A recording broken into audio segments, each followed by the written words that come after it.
Hey guys, we got a lot to talk about today. We're going to talk about Zack Snyder apparently bashing his own movies.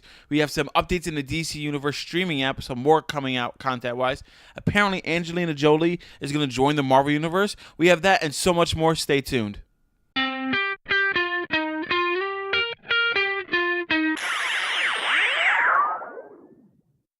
Hey everybody, and welcome to the Jersey Comic Crew. We discuss your favorite comics, movies, and TV show, and all of your pop culture needs. As always, I'm Rob Moran, and with me is Chris Heller.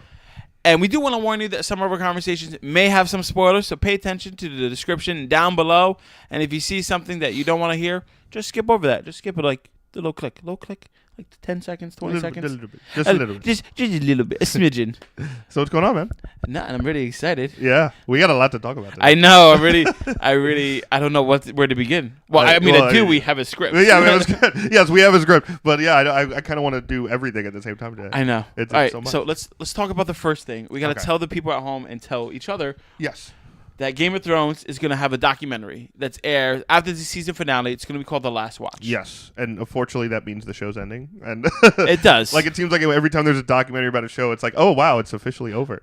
But I do like the fact that they are doing a documentary. Me too. Because such a big event show, we're like, all right, I want to see the making of it. I want to actually celebrate it. And I think that's something that more shows do. Like after the series finale, you do a documentary about this show, kind of like paying homage to it, like Batman 1000, which we're going to talk about later in the week. Oh, yes. Later in the week. That's good. That's right. Yeah, you see? I'm wearing the same clothes all week. Yes. Yeah, me too. You know what? Maybe in the future we'll bring extra clothes and just keep switching it. Maybe that might be better.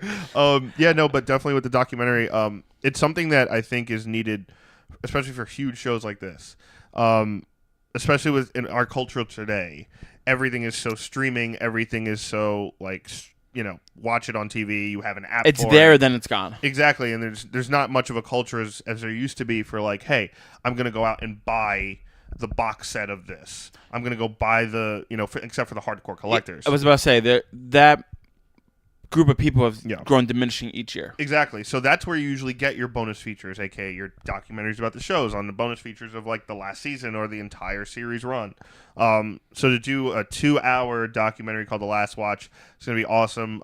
It's going to take you behind the scenes of last season. Yeah. Which we know is going to be epic. It's also going to show you the hardships that the cast and crew had to go through while filming in Ireland most of the time, weather conditions, the whole nine. So it'll be a great time. And fighting the Irish off. Fighting the Irish off. You think you had to fight the White Walkers? No, that's just the Irish coming. There's no sun over there. They're just coming and attacking them. So yeah, it'll be really cool. I'm really excited to see it. I do have one question for you though. I'm ready. So I personally feel like Game of Thrones is kind of missing a nice chunk of money by not releasing all of these episodes and arguably this 2-hour documentary in theaters. I feel like they would make so much money. I feel like you have 6 episodes left. They're all, the shortest one is basically most of a movie, right? I feel like they could make so much money by releasing these, doing a 6-week stint in theaters. When does the first one come out? April 14th. That's why. On a Sunday. That's why. Because it's a Sunday? No. It's too close to Avengers.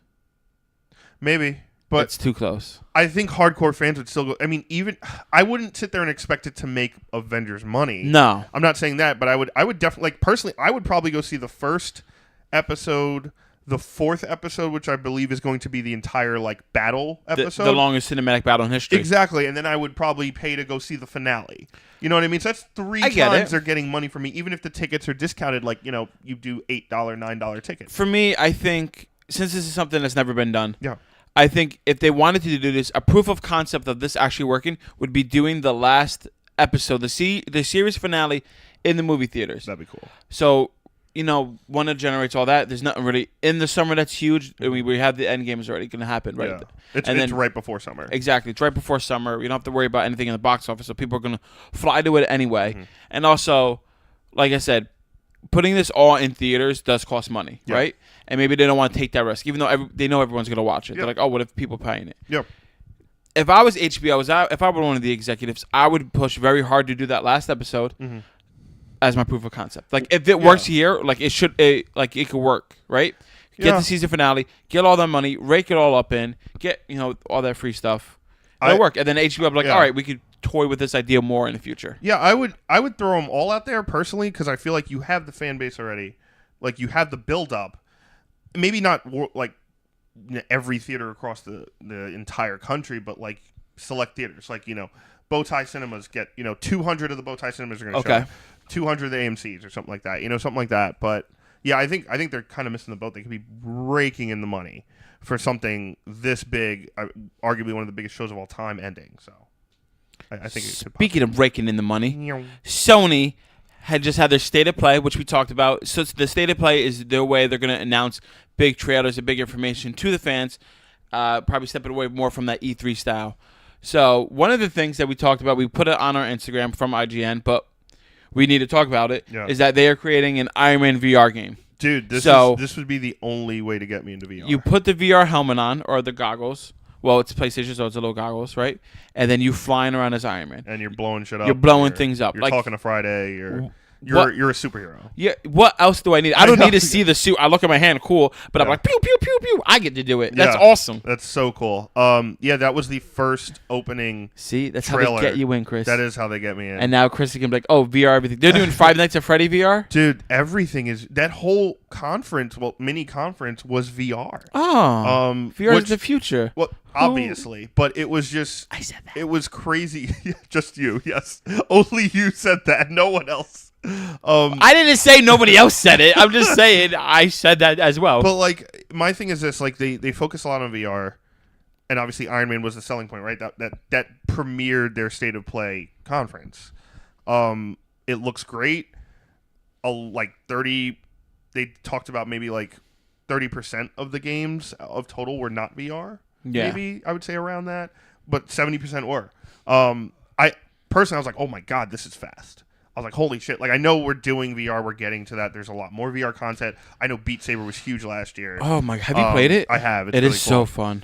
So, like, games like that are really huge right now. And obviously, they're trying to make them more, like, there was that Star Wars VR game where you could be in space and kind of, like, fighting, which kind of had its issues, but it was really cool. I mean, when you think about when you go to the older arcades, when we were younger, or even now if you guys go to Dave & Buster's, they have these big, like, I want to say almost like a booth where you get in and like you're driving a spaceship in Star Wars in Luigi's Mansion, like you're in there, like the old school Jurassic Park game. Correct. They kind of like close you off from the world and like you're in the game. Mm-hmm. So this is that to the next level. You're just putting it on your face, and they even have the ride at Dave & Buster's where like it rocks and everything, which is fun. The Star Wars one I love. The book. The book's my fault on us. So like. Yeah, like the Star Wars one now that has almost like that IMAX globe sphere screen. That is cool. Where you're like in the cockpit. I literally, like, I don't care if kids are waiting. I'm not letting that go until I feel like it. Good. I play that. No, screw you. Yeah, let kids know what it's like to wait. Exactly. We had to wait for dial-up and everything else. Damn it. All right. Also, in the state of play, they talked about Mortal Kombat 11. They did a young versus old trailer, so that means we're going to get young versions and old versions of the same characters. Yeah. I don't know whether that's going to be skins or separate characters. To me, it felt like skins. It felt like skins, but Mortal Kombat, they could do something really kooky. They could do whatever they want. The trailer was cool and badass. Oh, yeah. I mean, if they have different movesets based on which version of it you would play, that'd be really cool. Like to see something in the higher tiers, like, oh, Johnny Cage is young is high, but if you pick the old one, he's booty, and you don't play him. He's booty. They could be that. Where he's like, what are you wearing? Yeah, like, it's the 90s. It's the 90s. Crash Team Racing is coming to PlayStation. Can't wait. I know me and you are gonna play it. I know Mikey's gonna play it. It's gonna be a lot of fun. Speaking of a lot of fun and long hours, Avengers Endgame is officially 3 hours and 2 minutes long. That is right. You're going to sit your butts there for 3 hours, and you're going to like it. And you're going to have to pee about an hour and a half in, and you're going to hold it. You know what's going to happen? Hold it. You're not going to get up. You know when I go to the movies, and whatever, even when I do the show, I drink a lot of water. Yes. I have to use the bathroom. I don't drink water at the movies. I know you do a slushy. You know my routine. He drinks a slushy, guys, because he thinks it melts in his stomach slower, and it takes longer. So he doesn't have to pee. Exactly. Yeah, takes longer. Exactly. Mike is also part of the Slurpee. Mikey is a fandom. Slurpee fan. Mikey also does the icy. So he understands my pain. I do high C. Or do flavored water. Oreo flavored what? Not Oreo flavored water. Is that a thing? I heard Oreo. Oreos, get on that. Oreo flavored water. Like sometimes like water, sometimes. Well, water goes through you, man. That's why it's water. I'm trying all not liquids. to pee. True, but I'm trying not to. But I have to fast before this.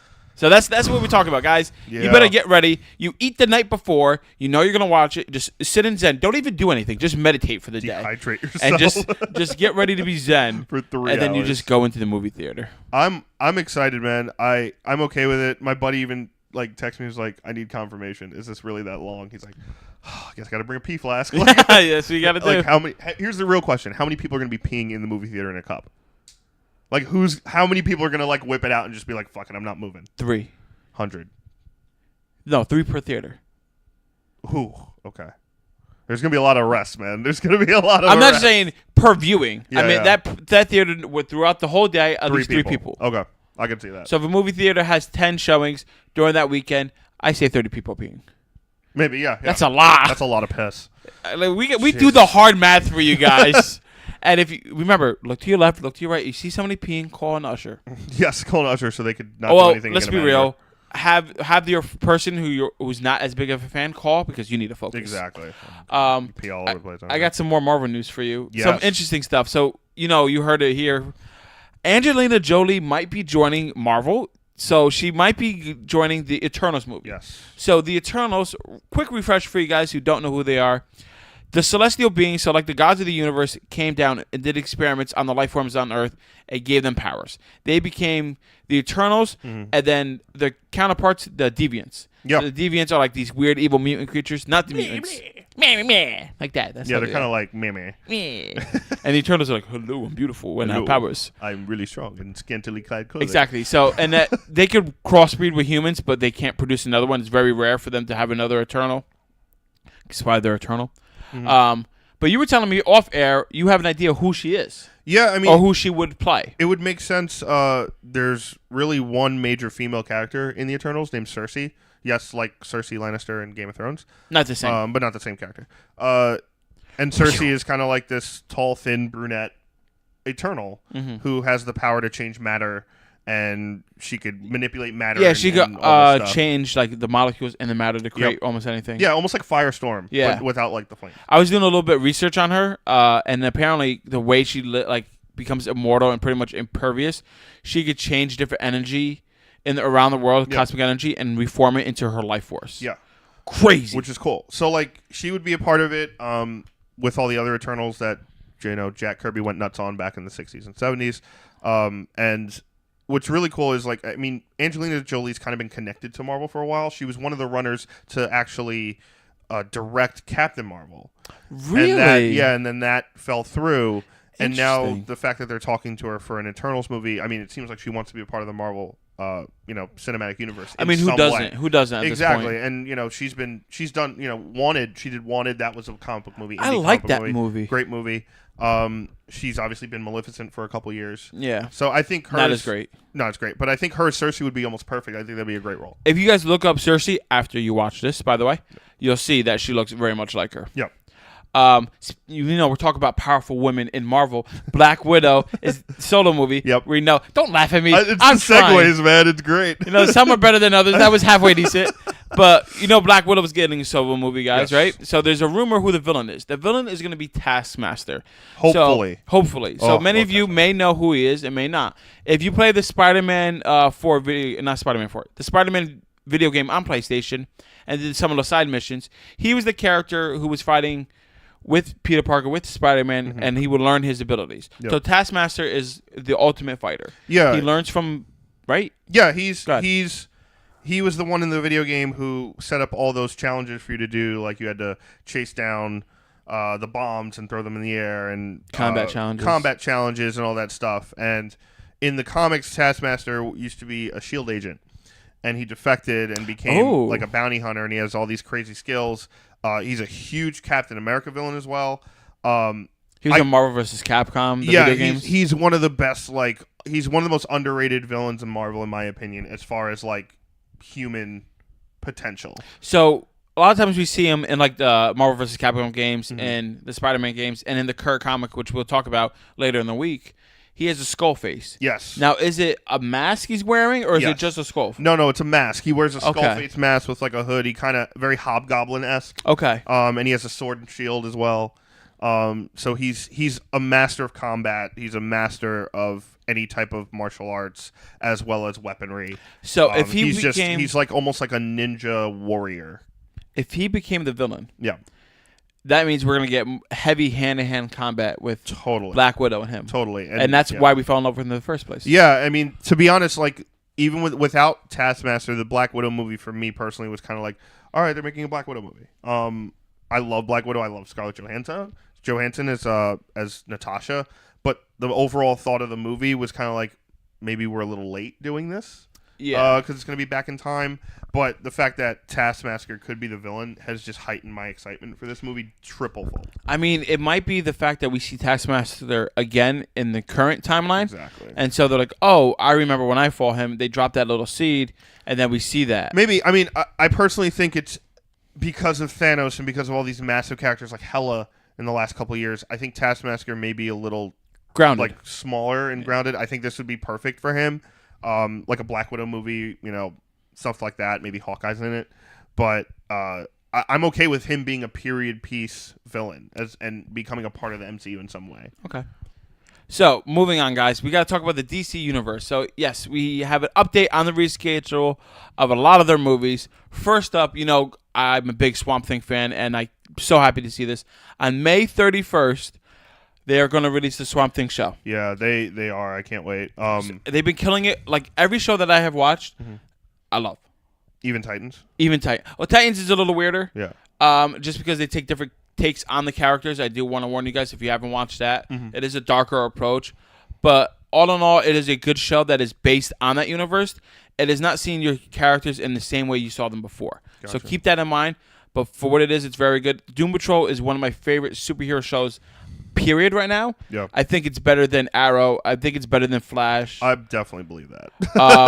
I think the 100% only believe that. season that any of them compare with would probably be like season 2 of Arrow. It comes close to this. And it's not because this is a dark, gritty show, Doom Patrol. By the way, it's also weird, right? It's like weird. quirky. It's weird. It's quirky and weird, and I really like that. And it's funny. Yeah. So it hits all those points for me, and I'm like, all right, this is great, and it's dirty.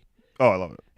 Yeah. Like I really want to watch it again. I haven't seen like you're the one who's the expert at the moment because I haven't really seen. You heard it. I haven't seen any of the DC Universe stuff based on the fact that like I don't have the app yet, and it's not available on TV at the moment. It's really just available on phones, which I still don't get. I think for Swamp Thing they need to make sure it's on. By then, TVs. hopefully, it will be. You know what I mean? Like it has to be.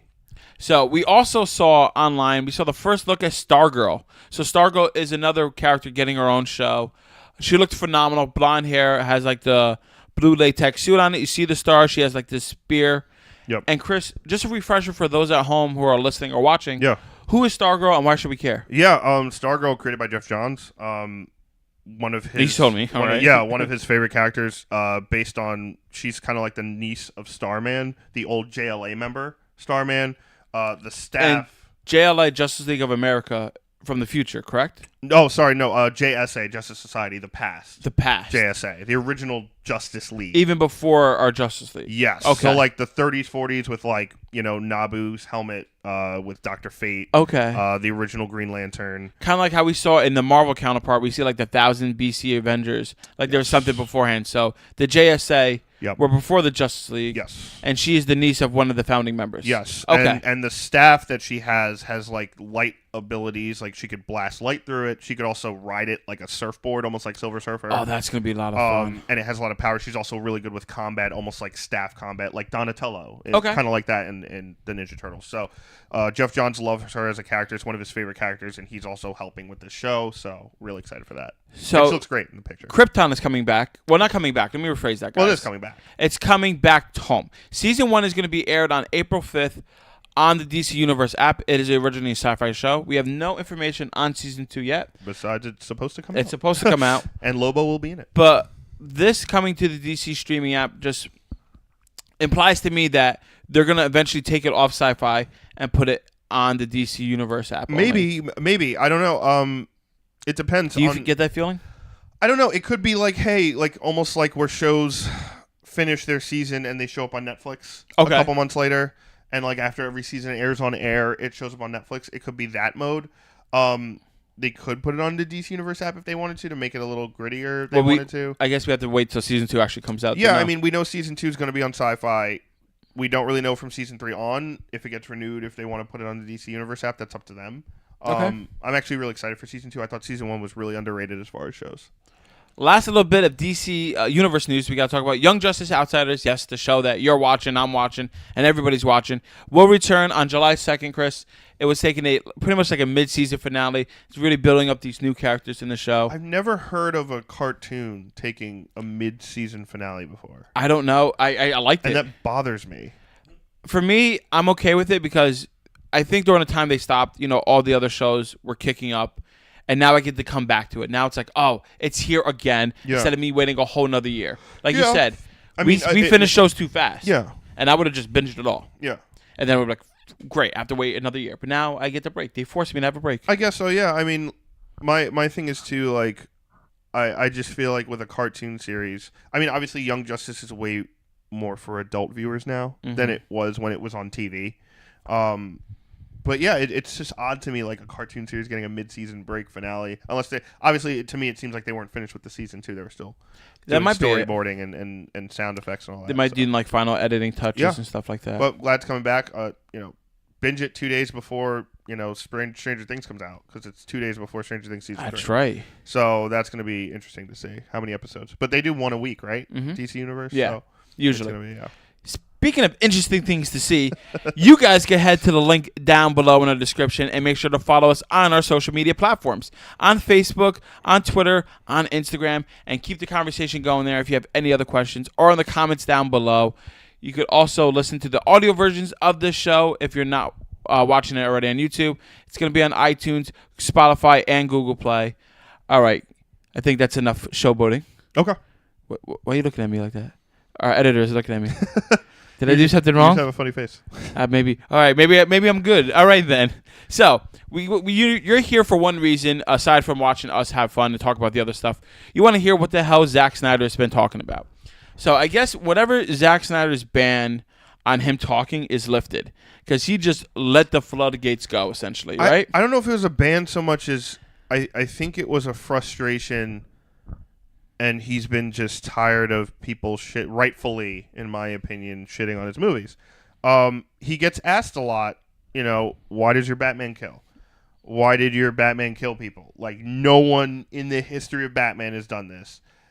And it doesn't make any sense. Well, I think the reason that, before we answer that and get to that, I think that the reason why that question gets asked a lot is because they don't know how to properly say, hey, I don't like what you did with your movies. Why is this like this? They're trying to understand his mindset. I think that's the easy way to get to that. You know what I'm trying to say? I mean, and again, playing devil's advocate, obviously, fans aren't going to be the nicest when it comes to things that they don't like, especially comic fans. So what did he say? Well, basically, so he went on the record, and Zack basically said, grow up and get the fuck over it.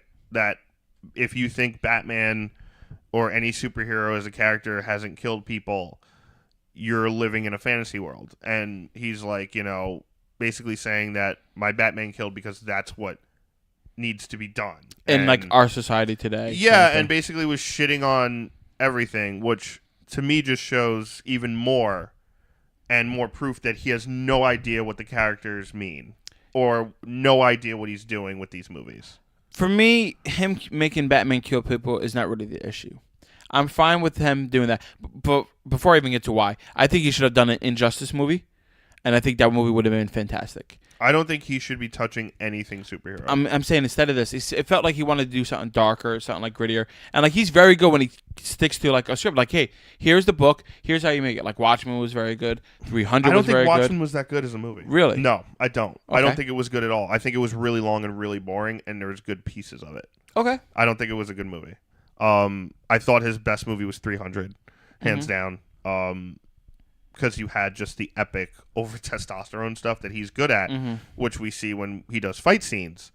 But I don't think he understands the characters as well as he thinks he does. I just think he had so much reference material that he got bogged up. Because I don't think he had reference material. I think he had stories where he knew, right? Like he knew specific stories. He knew Dark Knight Returns, and he knew Death of Superman. And you've heard the other stories where like he wanted to do like the more time travel thing, like you only could do like twice at one point. That's why Flash came back and he failed about Lois. And then like he had like a very convoluted story of like he allowed to tell everything, right? Which for movies doesn't really make sense, but for like animated maybe would have been fine. Yeah. Like I was like, oh, then Apocalypse doesn't show up, then he shows up, he kills everybody. Superman gets by the anti-life equation, turns evil, like all this weird and convoluted stuff. Even for us comic fans, we're like, wait, huh? So that's why I think he had too much, and like he just kept picking from different things, right? And like we only saw part of his vision. True. So like, all right, so it's easy to say that he just saw those because he mashed those together, which he did. Nobody's defining that. Nobody's it denying was that. literally like just cut, paste. But there's like I said, like I feel like if they just gave him some here's the Injustice books. This is the only thing you look at. You make a movie from that, you would have been fine. Because he's one of the few directors, and I understand you're not a big fan of Watchmen, but like even with Watchmen, with 300 and his other movies, even Sucker Punch, which I liked, but a lot of people didn't. Sucker Punch was okay. He's one of the few directors that has a style tone. Like you go watch a movie, like, oh, that's probably a Zack Snyder movie, right? It's that darker, grittier kind of stuff. I guess. I mean, to me, like, there's a lot of Hollywood directors now who have their style. Who? Well, like James Gunn, for instance. Okay. Stylized. Obviously, every time you watch a Marty Scorsese movie or a Spielberg movie. Yeah, I'm talking about newer than those old guys. You have Gunn. That's a good. I didn't even think of Gunn. Watiti, definitely. You think Watiti has a style? He's only what has he done? He's done a couple of more indie stuff, Yeah? but it's all kind of like that funny, Okay. like throw paint at the wall and see what sticks style. Okay. But with like the charming intelligence behind it. I think there's others. I just think yes, I do think Zack Snyder's a part of that. Mm-hmm. I think when you see a Zack Snyder film. Yeah. I just don't think he's correct. I think he's wrong. 100% of the time. I think with that he could have. And I think I also think he's doubling down on being wrong. Like he's in a hole with these movies already, and he has nowhere to go but defend it. Because I mean, granted, like again, I don't know how it is to have the entire internet take a shit on you. True. You know what I mean? I don't know what it's like to have the entire planet take a shit on you based on something you wanted to make in a positive way. And it's like his own artistic interpretation of Batman, because like every writer has their own version of Batman. Like we're going to talk about when we review Batman 1000 later in the week. Detective. Like, what did I say? Batman. Sorry, Detective. Like Scott Snyder has a voice. Kevin Smith has a voice. Yeah. Jeff Johns has a voice. They all do it a little differently. Kevin Smith movies, perfect example for voice. That's another one. So like that's a good one. Stuff like that. Like, but I think he's doubling down on the wrong aspects. There is no way you could argue Batman killing people at this point based on the fact that you have now 80 plus years of why he doesn't. Mm-hmm. At the end of the day, yes, we're adults, and a lot of adults love Batman. At the end of the day, these are still basically children's characters. Comic books are basically children's characters. Yeah. At the end of the day. This is also part of the reason why they are so morally just. Because you are teaching kids right from wrong. I got that. In a different medium. It's that simple. For me, I stand a little bit... we stand on the same side, but for different reasons. Okay. So, him killing them in this movie... Like, I'm not necessarily adamantly opposed to Batman killing if it's done correctly, right? If they did enough research, like anything in comics. Like, if it's done right, okay. But if you take a different opposing thing to somebody that's a core character trait and it's done not well or bad or poorly, whatever choice or adjective you want to use, then you're going to get this backlash. So I think he had a vision in his head that he thought he executed well and it was not what executed well. But take the vision out. Like, Batman is a character. Just Batman. Doesn't kill people. No. That's one of the main stipulations of Batman, correct? Yeah, correct. So then it's already wrong. If it's done right, I could allow it. But it's not right. Because Batman as a character doesn't kill. Why? Because his parents were gunned down in front of him. It's that simple. Like, Kevin Smith talks about this all the time. Yeah. Everyone who loves Batman talks about this all the time. That's not Batman. Same thing with Superman, who has, in a more basic sense, his Superman had no hope. His Superman was, like, depressing and emo. That's not Superman. How do you make a guy who really has no care in the world because nothing could really hurt him that upset about stuff? You know what I mean? So I get it. I don't think his vision was correct at all. No. And I think he's doubling down on the wrong thing. I think if he really wanted to have a conversation, and yes, I know it's tough if someone, again, the Ben Affleck thing, if people are asking you the same thing over and over again, what about Batman? What about Batman? Eventually you're just going to be fed up. But I think he took it the wrong way, and yeah, it sucks, but dude, you're in Hollywood, Mm-hmm. and all the eyes are going to be on you. So, And it's also, we were reading it, like you read it, like apparently when because people were there were listening to it, it doesn't sound as bad when you hear it versus when you read it, because like like the emotional through texting. And correct, all that stuff. exactly. I get it, but at the same time, it's based on the movie he made, right? We can only work with what we've seen on screen. True, you can only work what we've work seen. with what is actually out there. Was his vision complete? No, but there was a lot of aspects of, Batman, and it wasn't like Batman was out there like stabbing people in the heart and chopping their faces off. There was a lot of collateral damage with the Batmobile and killing people on the go. You could write that out easily with rubber bullets, the way they do it in the comics, the way they do it in the animated shows, the way they do it in everything else. I'm sorry, Batman doesn't kill. That's a staple of who Batman is. Mm-hmm. And you can't be a Batman fan or think you know who Batman is if you think he kills. Sorry. That's why they created the Grim Knight now. So he could go around blowing people away. Well, technically, Chris, he's still Batman. He's still technically. I get you. That aspect of it makes sense, but I'm sorry, he's doubling down the wrong thing. One last thing though about the Zack Snyder thing before we leave today. Sure.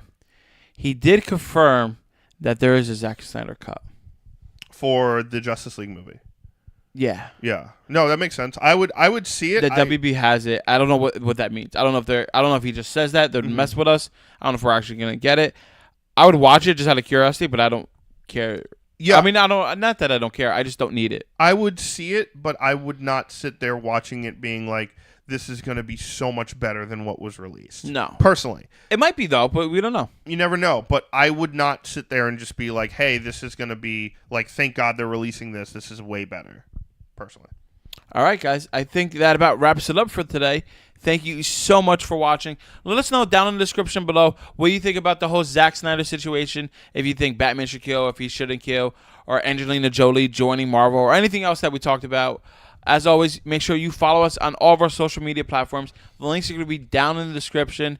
Or if you want, just Google Jersey Comic Crew, Cruz with a K. And, of course, you know that because you are here. I'm Rob Moran. I'm Chris Heller. And we'll see you in a couple of days. Stay tuned. Bye-bye.